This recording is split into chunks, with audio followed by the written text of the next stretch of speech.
Here's a tour of the Gamble EX-56.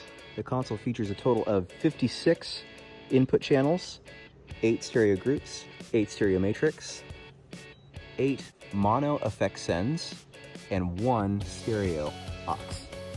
The back of the unit features a total of 88 channels of RAM latch snake connectors for inputs, and then 144 channels of RAM latch connectors dedicated for tie lines.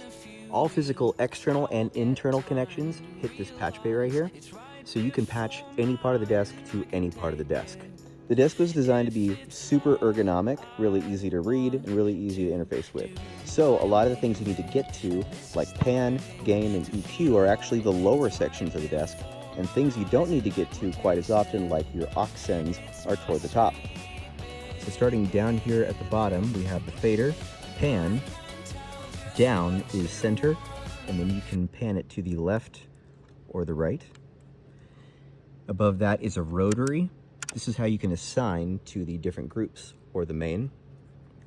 You have Q for soloing, mute, 8 scene buttons or scene mutes, the patch point, which is the insert, 15 decibel pad, the gain, and you'll notice that all of the values are displayed along the bottom. You still turn it clockwise for more, but it's a lot more legible. Next, you have the high pass filter all the way to the left, and a click is out, and as you begin to turn it, you're adding more and more high pass.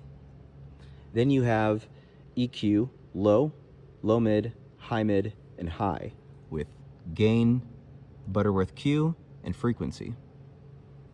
Up at the top, you've got the 6 mono effect sends or auxes, and then a quick mute.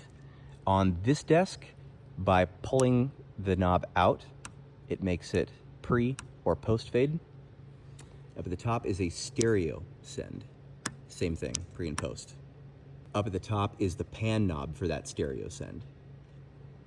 The master section in the center is where things get a little bit more complicated. You've got groups down here, you have the matrix up top, and it's split into left and right. The matrices will down mix groups and a certain number of stereos. So for example, the stereo aux or the stereo left-right of the board. Also along this right section are the aux master outs. And of course, at the very tippity top is a dimmer for the LEDs and a dimmer for the console lights.